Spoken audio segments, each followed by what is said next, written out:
Hi everyone, and welcome to What's on Tap with Mayari. My name is Mayari, and I will be your guide today for all things food, beer, wine, and the culture that surrounds it. And today I have an awesome guest. Her name is Miss Pereira, and she is going to talk to us about beer, mead, cider, all the awesome things that are happening right here. So go ahead. So good to see you. It's been forever. Yes. So I am a professor at Johnson & Wales, right, which is where we met. Yes. And yeah, as you said, I teach wine, beer classes, brewing classes. We have a new cider and fruit wine class. We also have an exploring meads and honey class. Wow. And so there's a lot going on. And if you've been out and you've seen the local craft brewing scene is not just beer anymore. There's all kinds of cider and mead and seltzers and everything on the market. Yeah. So there's more options, I think, for people and it can be intimidating. So Yes. So we're going to talk about it. yeah, So cool. people can figure out what they might like, especially like you mentioned seltzer, the White Claws, and all the claws are coming out there. People love them. They love them. Yeah. And I think it's because it's lighter maybe, and they're still relaxing and having fun, maybe without the kind of heaviness or like all the different feelings people feel when they're drinking beer after like a long period of time. So let's talk about it. First, I would love if you could tell us like a super, super basic 101 beer making process. Okay. Yeah. So a lot of people ask what's the difference between seltzer and beer, and both of them are fermented products with mainly water and yeast, where seltzers are often flavored with fruit and other flavors. Beer is most often flavored with hops, although sometimes you don't notice it. They can be kind of in the background. And the main flavor of beer is the grain that's used, the malts. And so depending on the type of malt, you get different flavors. It's like bread. Some beer is like Wonder Bread and some is like, sourdough, hearth-baked pumpernickel with olives, and then there's everything in between, muffins and whatever. Seltzer is really very much on the like blank canvas in terms of the alcohol and the grains that are used. And then the primary flavors that are added are more on top.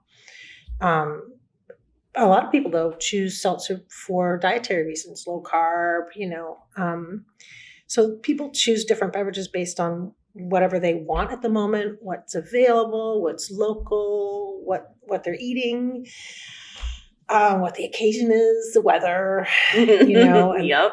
That's what I love. Like back in the old days, everybody was very brand focused and they were either a beer drinker or a wine drinker or a spirits drinker. And now there's no barriers. Everybody's much more fluid and willing to try new things and experiment. And I think that's both a product of the craft beer explosion, but also what's driving all of this exploration of new items. Yeah.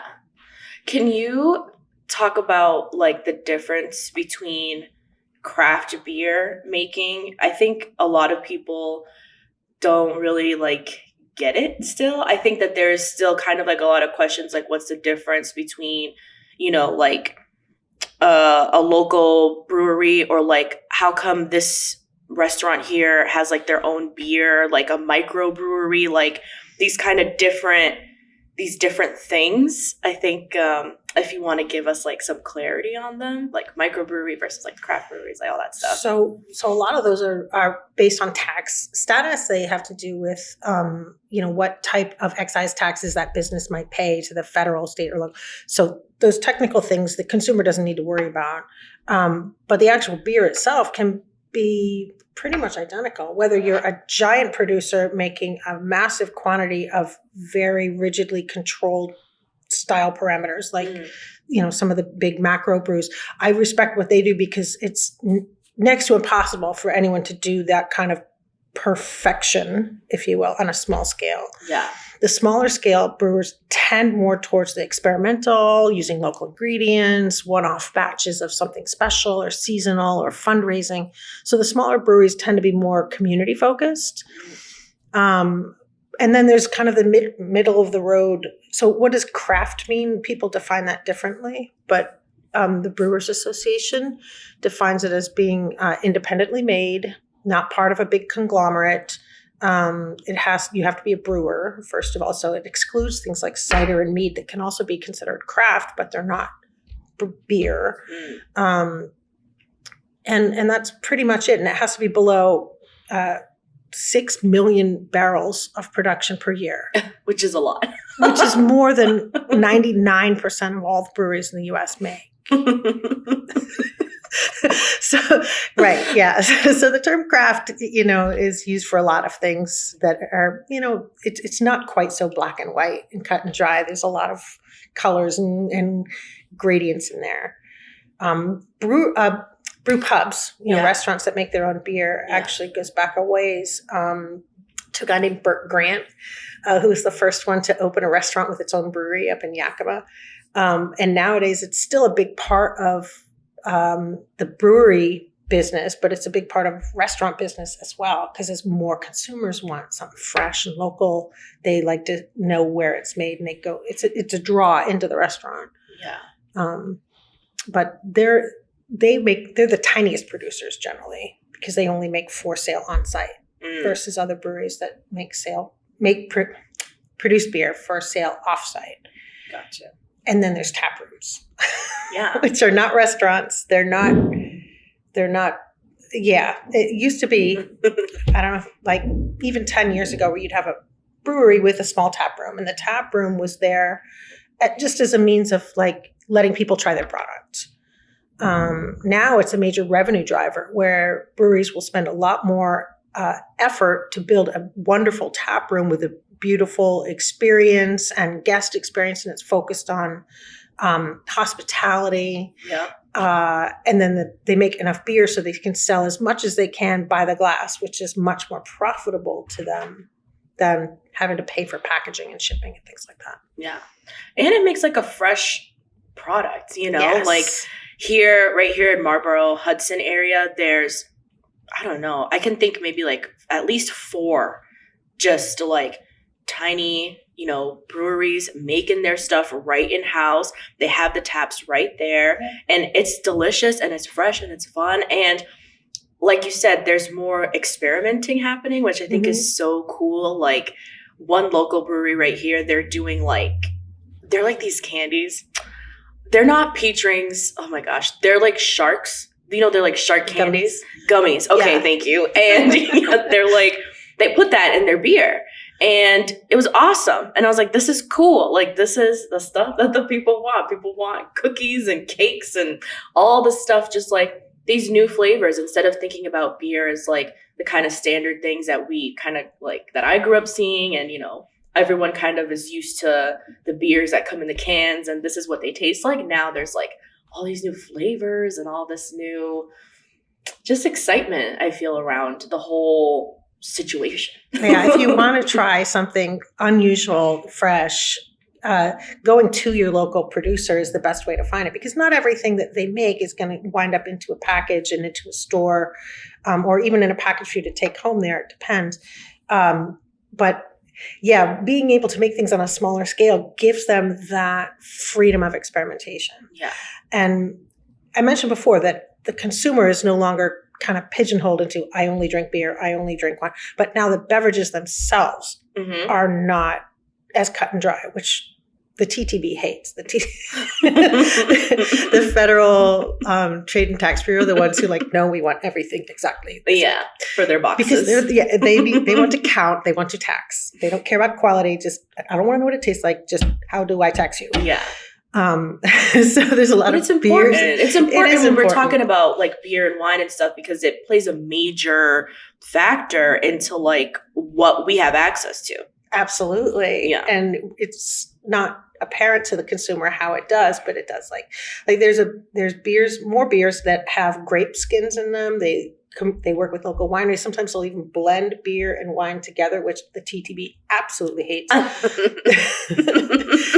Same with beer and cider. And cider is really where you start to see some of the legal differences between beer and wine kind of laid bare in terms of like tax preferences. For instance, in Rhode Island, if you make cider below 7.5% alcohol, you're a brewery, and then you can use 16-ounce cans. You can have a tap room and everything, but you can't self-distribute. Right? In Massachusetts, you can self-distribute, but if you make a cider that's 8%, now you have to have a winery license, and you can self-distribute, and it's all about that alcohol. Content. It has, in its taxability, it has nothing to do with quality or flavor or what it's made from even. It's just bizarre. So these laws, though, can change, and there's organizations that do a lot to lobby for that. You have your local Brewers Guilds, Massachusetts, Rhode Island Brewers Guild, that get together and try to convince the government that what they're doing is creating a lot of economic good, and that's why they need to support laws that make it possible for more small breweries to do more business. Yeah. And I think kind of going back to what we just mentioned about like the alcohol level determining like, what kind of licenses and what kind of things you can do. I think it's important for people to realize too that beer making, it's a recipe. Like it's a legitimate recipe with ingredients and measurements, like you were baking a cake or you're making bread or something. And if you just think about like cooking at home, like how many times maybe you've made like chocolate cake and like it tastes different every single time. It's like the same situation that's happening with beer making. And I think that like once we start to realize that and we make that connection, it's like, oh, well, what if one time the tank was hot or the tank was cold or whatever, and the yeast was doing too much or wasn't doing enough, and now we have more alcohol or less than the last time, and now does this mess up like what I'm gonna be taxed on? Like these are like things that obviously these guys are professionals, so they're like making more consistent stuff. But but just kind of like it's a possibility. And I think that like, just kind of like thinking about, oh, like this is a recipe. This is someone is like making this. They think about that stuff is, it's kind of like, I don't know. Unlike bakers, the brewers actually have to submit formulas to the TTB, and their formula they have to submit their recipes. Got you. For taxation purposes, so that the government can track all of their ingredients and make sure they're paying their taxes on their. It's a little more. Yeah, actually, the alcohol industry is more regulated, I think, than any other industry in the U.S. that I know, except maybe medical. But yeah, it's, so what I love about beer, one of the many things I love about beer, the diversity is wonderful, but the fact that it's both art and science, and there is so many factors that impact the quality and flavor, and to be a brewer / artist making a product, you are still hyper conscious of all of the different scientific things that go into it, all of the variables. The power goes out and your fermentation temperature spikes, and there's a variable in your ingredients, and all of those things. Supply chain has hit small brewers really hard. Things like not being able to get packaging, cans, and CO2 shortages, all kinds of things. Water, energy costs. Yeah. Brewing is a very energy intensive business because you're essentially doing a lot of cooking and cooling. Yeah. So it's cool. Yeah. It's very much like baking, right? Didn't you do baking?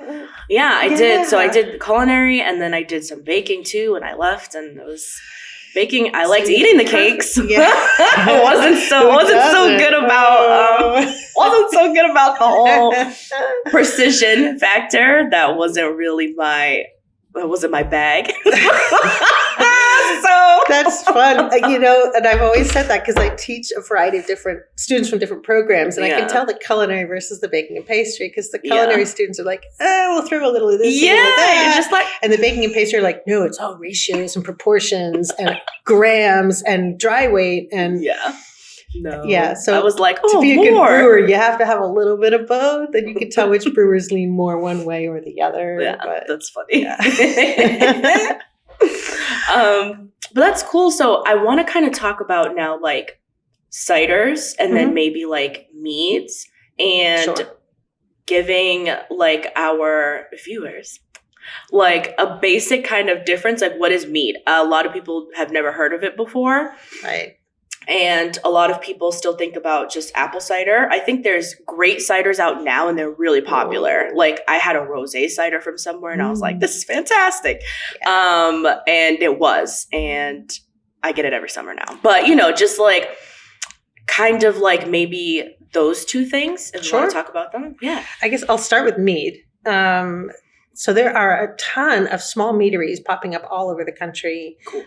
Mead has seen explosive growth in the marketplace because it can be anything. Essentially what mead is fermented honey water. So you start off with honey, water, yeast. That's your recipe. Yeah. So what type of honey? How much honey? What type of water? What kind of yeast are you using? Because yeast provides a lot of the flavors. And then any other flavors you want to add. Anything. Yeah. There's spiced mead. There's fruit meads. There's just about anything. It can be low alcohol, like 6% alcohol, carbonated, refreshing. Or it can be 20% alcohol, barrel aged, sipper with a pinky kind of like mead. It can be very refreshing. It can be very serious and intense. It can be anything you want. So mead is just a vehicle for flavor.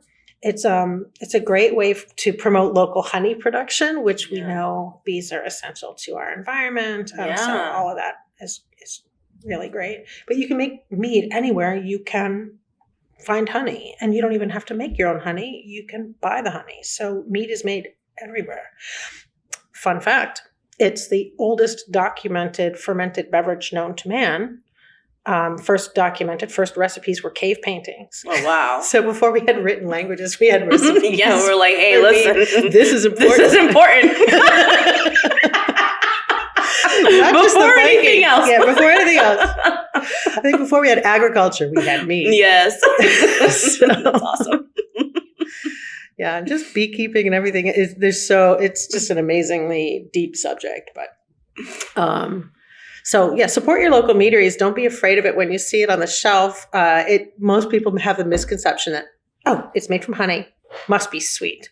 That is very much not true. Very few meads are actually sweet. It's more about everything else that's in there. And you can make your own mead. That's the most wonderful thing. You can make your own mead in small batches. You don't have to make 5 gallons or 20 gallons. You can make a 1 gallon batch. So if you have that empty Carlo Rossi bottle, which you have. Yes. Oh my gosh, you're going to put a picture go of the Carlo. Go to your local homebrew shop and get a little rubber bung and a little airlock, and then go to Trader Joe's or Ocean State Job Lot or someplace and find these cool little honeys from like different types of flowers in different parts of the world, and experiment. Make your own little mead. It's really easy. And yeast. Don't forget the yeast. The yeast is what actually makes the honey. And then whatever else. Whatever else. It's awesome. Raspberries, lavender, cinnamon sticks. So that's mead in a nutshell. Cider. Cider. We are so lucky to be in New England, where there's so many great apple orchards and so much awesome cider culture. Yeah. So traditionally, cider around the world, the term cider means fermented apple juice. Only here in the U.S. do we use the term cider to mean fresh juice that's not fermented. It's just a weird anomaly. Yeah. But anybody can make cider if you can have apple juice that doesn't have any preservatives in it. So if you go to your local apple orchard that has a cider press and you buy that cider, just make sure it doesn't have any sorbate in it, and then you can ferment it into whatever you want. Cool. And just like mead, you can add all kinds of flavors. You can do spices, you can do other fruits, all kinds of different things. You can kind of twist it up, and you can make any size batch you want depending on the type of cider you get. That said, most of the cider that we buy in the store that's for fresh drinking is a mixture of different apple varieties designed for that once you ferment out all that sugar might not taste as good as some of the traditional cider varieties that are slowly making a comeback. We used to have tons of these amazing heirloom cider varieties from, going back hundreds and hundreds of years. Johnny Appleseed, was from Leominster, Mass, right? Cool. So a lot of those varieties were actually cut down during Prohibition. Interesting. To prevent people from making fermented cider, which is just bizarre. They don't want us to have a good time. They don't. And it's like the tree did something wrong. That's crazy to me. And so they're slowly coming back. Now, if you go to the store, you should find a whole variety of different ciders. And they're not all just like fizzy carbonated cider. You can find some really high-end, 750 ml bottles that are aged, oak aged, specific varietals. That's cool. And you can, there's cider for everybody now. And go to your local cidery. That's the best thing. Yeah. I know right around here, like at Honey Pot, I think it's Honey Pot. And there's another one right next to it too, like literally a mile down the road. The name is escaping me now, but they do like right towards the end of the season. You could just go and like press your own apples and stuff. That's so cool. Yeah. And you can like try this stuff out at home. It's like a project, like a side little project you could do at home and try something cool and delicious and have fun. Franklin County Cider Days, if you want to explore. I think that's usually in the fall. I want to say October, November, but you check the web. That's a great way to kind of explore apple and cider culture and to taste a wide variety of different, fermented and non-fermented cider products. There's just tons of great cideries. We are blessed to be in New England when it comes to that. We have so much like cool produce here. Like people are growing grapes, they're growing apples. They have all the breweries like everywhere. We got a lot. There's a lot of fun stuff out here. And it's really close by. I think people just don't make the time to look for it. But if you're ever looking for something new to do on the weekend where you're like, oh, I'm not going to just sit in the house and what am I going to do? Just take a look on the web, find your closest brewery, cidery, and go see what they've got. Yeah. And most of them, if they have a tap room, they might be all ages, so you can bring your family. Mm-hmm. Some of them are dog friendly, so you can bring your dog. A lot of them are dog, but don't assume. Always check and ask, because there are some local laws that prohibit them from having dogs or kids, depending on local laws. But a lot of them have festivals and events and live entertainment. They do yoga, movie nights, all kinds of fun things going on that are just a way to get out of the house and to socialize. We all need socializing now. Yes, we do. Yes.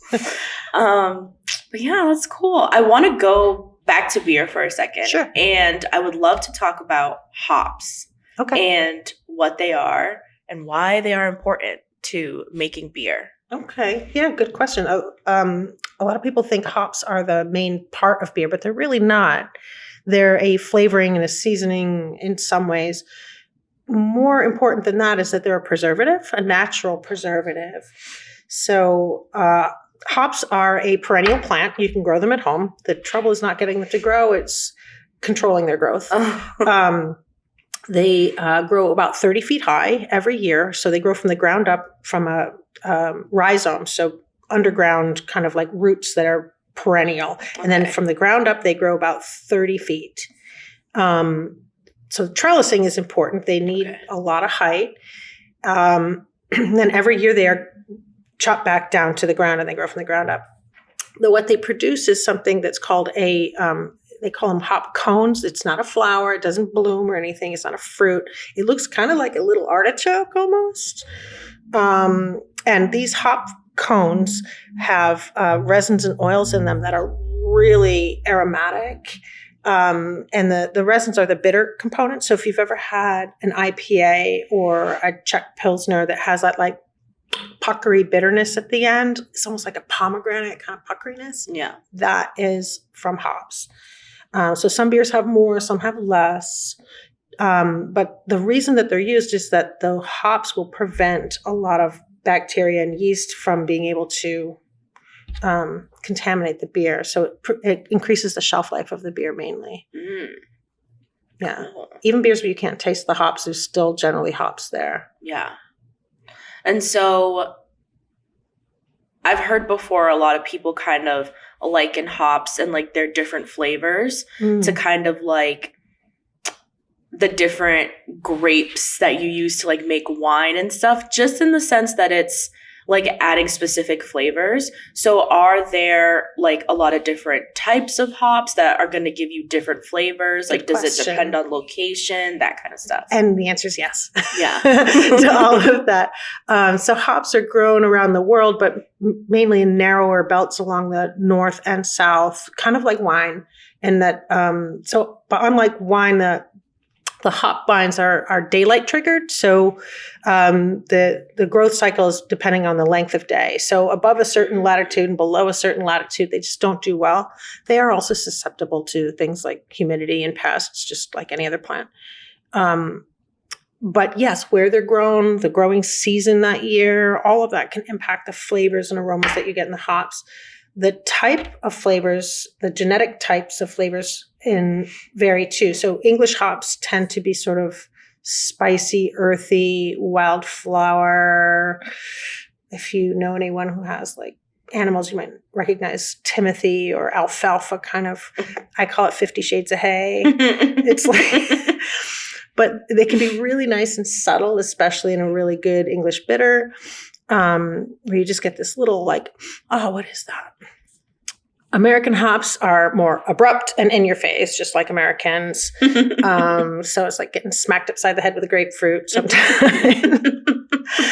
But you can have some more like mango, pineapple, gooseberry, and some floral, rose petal. Like Cascade is a really popular American variety that's also one of our major exports. So in America, we grow these big, bold hops that are actually exported to a lot of the world. Cascade, to me, reminds me of Gewürztraminer. So it has that kind of like orange zest, rose petal, kind of gingery spiciness, depending on how you use it. Okay. Right? So the bitterness from hops depends on when you use it. Any hop, if you put it in the beginning of your boil, you're just going to get the bitterness, just like throwing herbs into a sauce, right? Yeah, when they're too early. Exactly. And if they're fresh, versus a dry one. Exactly. All of those things impact it. So adding the hops at the end of the boil or even while it's fermenting will give you more of the aromas of the hops, regardless of how bitter that hop variety is. So it's all about timing and then what you choose and how you use it. Just, I guess, like any other recipe. Just like cooking. Like cooking. Yeah, it is cooking. yeah. I mean, brewing is basically cooking. Yeah. So that's cool. I had another question, but I don't remember what it is now. But that's fine. I should also say hops have a medicinal properties as well. If you've ever had tension tamer or sleepy time tea, they often have hops in them because hops have a natural calming sedative effect, sort of like the melatonin gummies of the past 1,000 years. That's interesting. It's funny. It's funny you say that because like I've seen or I've read somewhere where like people when they're drinking beer, like certain types of beer are not, they're like kind of like happy. Like I guess what I'm looking for is like there's some people when they're drinking and they start to get like angry and stuff, and they've done studies where it's like certain types of drinks will like get those kind of reactions out of people. And they were like, certain beers are just like people kind of fall asleep or they're just like hungry. I don't know. I think that goes back to like individual chemistry. I know some friends who are like, oh, I can't drink Merlot. I have bad things happen when I drink Merlot. And other people say, don't get that tequila anywhere near me or I'll wake up in a ditch. Right? I think it's definitely down to the individual level. Yes, I agree, but that's what the internet is saying. So if you see that same article that I saw, it has been debunked, okay? Yeah, I would just say, I know you can have people have allergies, right? Yeah. Allergies don't make sense. We know that. There's people who can't drink red wine because they have an allergic reaction. They break out and their face turns red. And I sometimes have that problem with some sour beers. I can have some, but only up to a certain point. And other ones have like a really strong reaction. And I know it's a weird allergy that I've developed. So that's weird. Yeah, it is weird. Yeah, but just like allergies, like what happened? Like why does this make me feel like that? It doesn't. Yeah, it's like sometimes it's less important to know why than it is to just say, okay, I can move on because there's a lot of other things to enjoy. Exactly. Okay, so one thing I definitely want to talk about is this one type of beer I had. Ooh, cool. Is a framboise. Oh, yes. It's delicious. And I can't find it here. I've only found one pack and a 4-pack. And I don't know if it's just maybe where I'm going or... I know the one you're thinking of. And it's the Lindemann's Framboise, right? Yes. So there's a complicated story behind that beer. Yes. So it is a lambic, which is a Belgian style that uses basically all the things that brewers do to make high quality beer, to protect their beer. Lambic brewers do the opposite. To make their amazing beer. You can't really dabble in between, apparently. So to make lambic beer, they use a high proportion of wheat in there, and they use a turbid mashing process, so they get a lot of dextrins or non-fermentable starches in there. Sugars, I should say, but non-fermentable sugars. And then instead of cooling it down quickly to keep it sanitary, right? They actually intentionally lay it out in the open in what's called a cool ship. It's like a big metal pan, and allow the night microbes to kind of settle on the top as it cools overnight. That's the traditional method, but they only brew at certain times of the year when they know the right critters are floating around. What's around, right? Yeah, it has to do with temperature, humidity, all that. And it's traditionally in this certain valley where they have the right micro, I guess you'd call it, is it microflora or microfauna? It depends on what's floating, right? I guess. Terroir. Let's just call it terroir, right? That comes in, and it makes this incredible, like, complex mixture of local fermenters that go into barrel, where it spends a whole year fermenting in barrel. Totally unusual. And they don't clean the brewery. There's cobwebs and... because that's where think of wild yeast as like a feral cat. Yeah. You know, the neighborhood cat. You put some food up for it, and you can name it, but you don't really own it. Yeah. Right? Yeah. Might even let you pet it, but on a good day. It's never yours, right? That's kind of like wild. It's like sourdough bread baking too. It's like, it's very artisanal, and you can kind of massage it, but you can't really own it. Yeah, you're like guiding it. Yeah. And you're like, please go this way. Just whisper. Yeah. So that's how lambics are made. And as a result, the product is very sour and funky and unique. Yeah. But in Belgium, what they often do is with these casks, it goes for secondary fermentation. They throw raw fruit in there, which you never want to put raw fruit in your beer unless you're trying to make it sour or it's already sour, because the fruit is going to have wild stuff on it. Yeah. And that's where the framboise come from. Actual raspberries, making it like super fruity. It's delicious. Oh my God. And I always tell people who are like, I don't like beer. I'm like, you gotta try this one. Yeah. I love, that's what my favorite thing about teaching the intro foundations class is day one, I'm like, how many of you don't like beer? And there's always a few hands. And I'm like, challenge accepted. Yeah. I will find something that you like, because the world is too diverse. Yeah. And there's too many styles. Honestly, too, when I took the class, I was very much under the impression there was ales and lagers, and they were the kind. It was just this is an ale, and this is the only ale that beer exists. Beer is non-binary.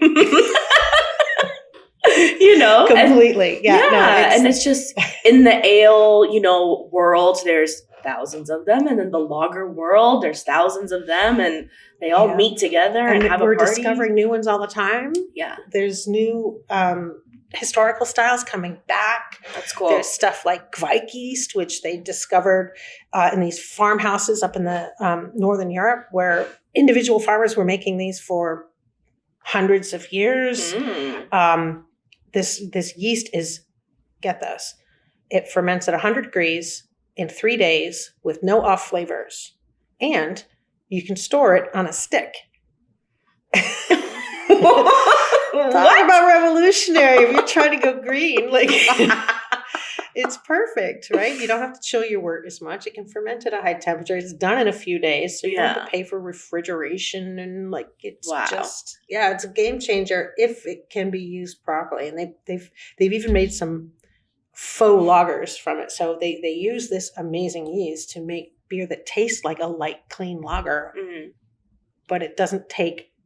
Oh, so let's go back. What is a lager? Yeah, I was gonna be like, hey, let's clarify. People are like, I don't get it. What's the deal? Yeah. So we have ales and lagers, right? And then what's this? So a typical ale, which is older than lagers by several thousand years. Ales ferment at room temperature ish, depending on what your room temperature is. Like there's thousands of strains of ale yeast. Tends to make kind of fruity aromas depending on how you use it. Takes a couple weeks. So generally between 7 and 10 days for primary fermentation, and maybe a little bit longer depending on the type of beer you're making. Okay. But you really can't rush it. 7 days is pushing it even. So for small breweries who are trying to like crank out production, that window is important. Lagering, whole other ball of wax. This lager yeast evolved when that Reinheitsgebot, the German beer purity law, outlawed summer brewing. Okay. So it forced brewers to age their beer they'd brew extra in the spring and then stick it into their root cellars and underground caverns to age over the summer. So they would have something to drink in the summer because you need something to drink in the summer. Of course. It's the thirstiest time of the year. Exactly. And so by the time they got around to opening them up in the fall, the yeast that was in there had changed. It had become, lager yeast is a mutant, actually. It's related to ale yeast, but it's got wine yeast genetics in there and some other stuff. So it's genetically different. It likes cooler temperatures and it makes a cleaner beer, but it takes forever, like a couple months of brewing. Yeah. Which for a small brewery is really hard to do. There's places like Jack's Abbey in Framingham, they specialize in lagers. Yeah. But it's a commitment to a lot of tanks and a lot of time to make those styles of beer. So any craft brewery that makes lagers, you got to understand it takes a long time to make those. And then there's Gwijk, which is this crazy mutant stuff that 3 days, boom, done. It tastes like a lager, but it's even faster than an ale. Wow. And it likes hot temperatures. That's crazy. It is crazy. But that crazy yeast can make some really good beer. Yeah. So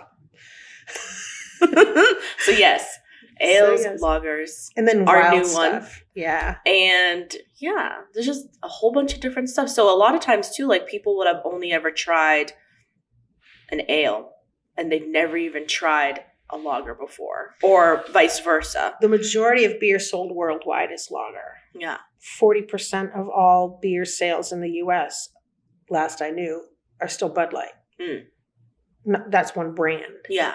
And that's not including like the Bud Light Strawberryta or the other things labeled as Bud Light that aren't Bud Light. Just the plain old Bud, which is majority rice. It's super neutral. It's incredibly... In business, they talk about Six Sigma as like this unattainable, almost attainable goal of perfection with no defects, right? This goes way beyond that in terms of like, there's no flavor to hide behind. Yeah. It's a rice cake. Yeah. If all beer is bread, that's the rice cake of beers. That's a great way to put that. But it's almost, you could almost mistake it for a seltzer. Yeah. But I think that it's meeting kind of like the certain, you know, I don't know if it's just like taste bud, flavor profile situation. I think people just like, that's what they think of when they think of beer. It is. And so, you know, talking about all these different styles and stuff, I can see how it's really intimidating to like go to like try a new beer or to like go to a tap room or whatever, because you're like, I'm either going to get this like, you know, rice cake or I'm going to get a sourdough that I wasn't expecting, and I'm freaked out in the whole process. So I'm glad you said that. Because one of the nice things that you find, not just at tap rooms, but also at more and more restaurants, is you can get a sampler paddle with like Those several are awesome. different styles. And so you don't have to commit to a pint of something that you're not sure about. Exactly. In most places, if it's on tap, they'll let you taste it anyway. Yeah, they let you taste it before you commit to the pint or whatever. Walking into the store is a different thing where you're like, oh my God, there's 27 acres of different beers. Yeah, exactly. What do I pick? And most of the time they're organized by brand or country of origin, but they don't tell you anything about the style. So there's a lot of small shops, boutique shops that curate kind of the beers for you, which has its own different type of intimidation, because you walk in, they're like, what do you want? Yeah. And you're like, I don't know. Like, I just started.